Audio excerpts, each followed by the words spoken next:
Going to try a tune now. Again, this is coming from a book of tunes that I just happened to unfold itself in one of the rooms, and it's tunes that I played as a youngster. So when I was down and back home in Kerry, and I think I learned this tune from the great musician called Kieran Dalton, and Kieran would have taught us a lot of tunes back in the day, and this tune, Shandon Bells, is one of the tunes, and it's a jig, and it's a lovely jig, and I'm just going to try it. Ornamentation I'm using a lot of cuts, so just an example of a cut or an ornament on the D is DAD. So DAD. But try and make the any ornament you put in terms of embellishments, try to make them as subtle as possible.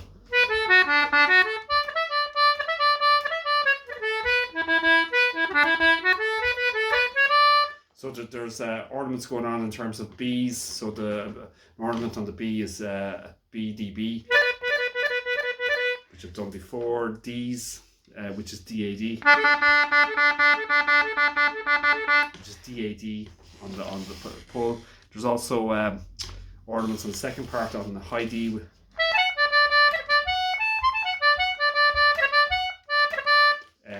D, E, C sharp, and back to D again. And then there's ornaments on a high A, which is high A, and ornaments with the very high C, which is just the next note down. Anyway, she'll try it. We'll take a shot at it.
That's the tune played. Shandon Bells, great tune I learned from Kieran Dalton, who was a great musician down in County Kerry, and would have brought us out to play in sessions when we were youngsters. and really probably really got us out when we were kids, got us really out to a chance to play out in sessions and in groups, and probably fostered a lot of joy in the music, which was great. Which was great. So I'm going to play it very slowly now. Again, ornamentations. There's a D ornament, D-A-D. You've got a B.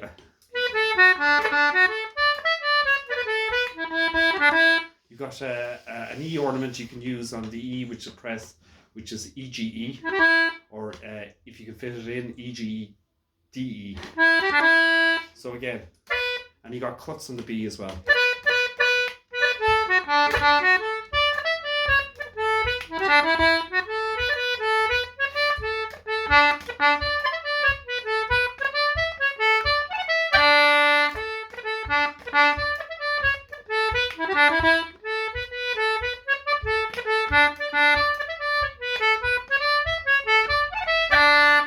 So again, in the first part, you've got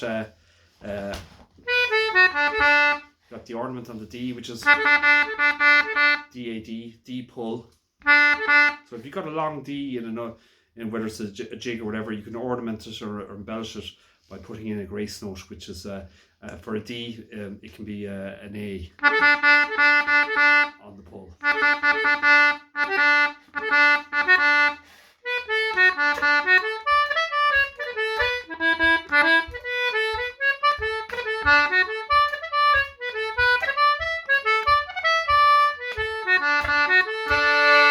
You can also harmonize in this tune and play D and A together and just go.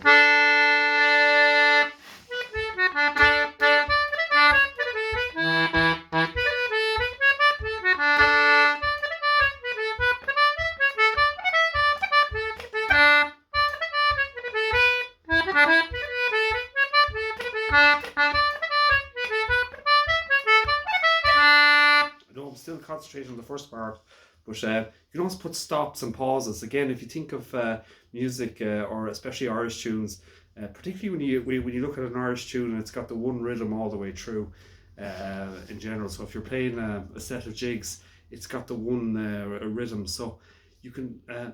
The idea would be to try and make it more interesting in terms of particularly if you're playing on your own. In terms of changing a little bit and putting in a kind of a wave function on top of the flat rhythm. So and then you've got this wave. So to do that, once it's in rhythm, putting in stops. So instead of I know I'm exaggerating there, but you can by putting stops and pauses.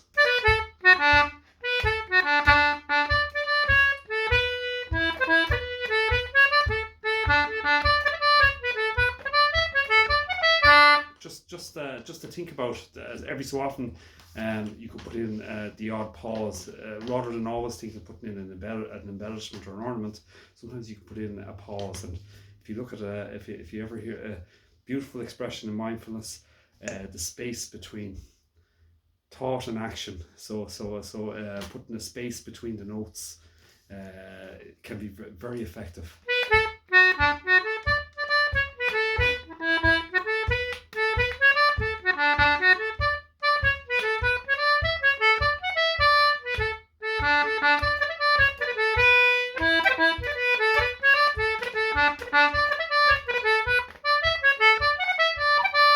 Second part.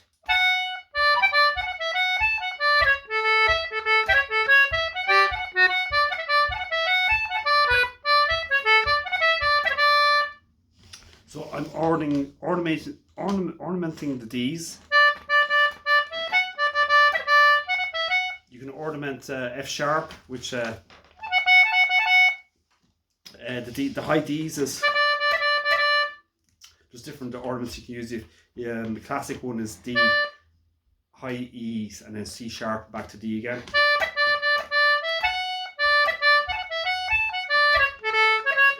You can ornament the C sharps, which so C sharp on the press and the high E and back to C sharp again.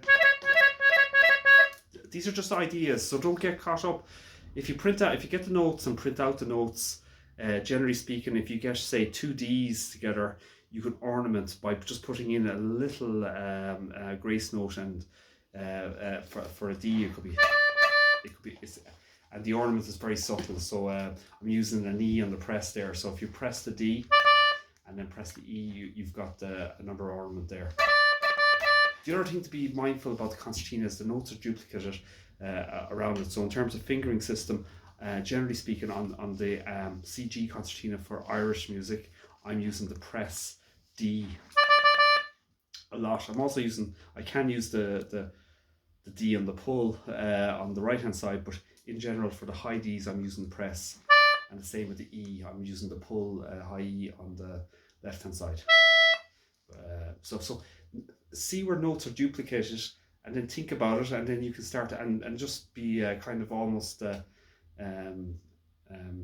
flexible in how you use the notes on the concertina, so that you can change them in the tunes, which adds to your style as well. So I'm going to play the second part slowly.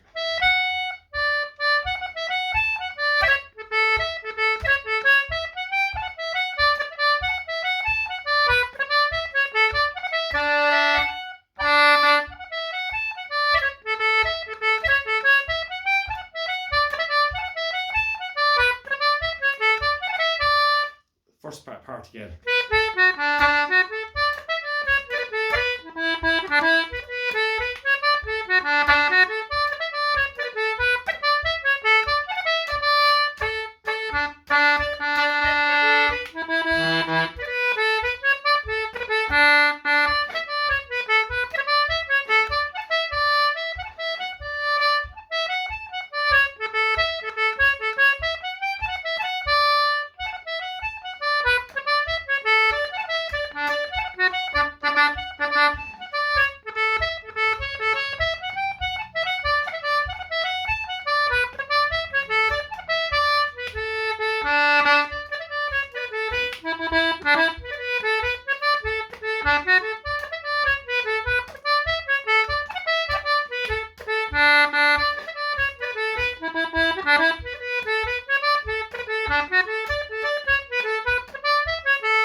So again, the ornamentation on the second part, using F sharps. You can hear it. So an F sharp ornament is F sharp, and then the high A, which is the grace note, and back to high F sharp again. And if it's more subtle, you can do make it the better. And again, in terms of neuroplasticity, it's probably just about building up finger exercises to get it in. I also practice Tai Chi. I practice a lot of Tai Chi and Aikido, and same way in terms of if you're learning something like this, it takes practice. You're using drills to make it more and more natural movement. So like that. Okay, we'll play it very slowly again.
Going to play it back to normal speed now.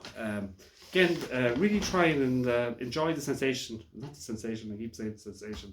Try and enjoy the practice. Enjoy trying to learn the tune. You've got the whole positive neuroplasticity going on. If you're learning something new, learning a new skill, and that is really, really positive. In your mind, be kind to yourself on it and give yourself a break on it. So if you're and just try and enjoy playing. So I'm going to just play it once more.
Should have well.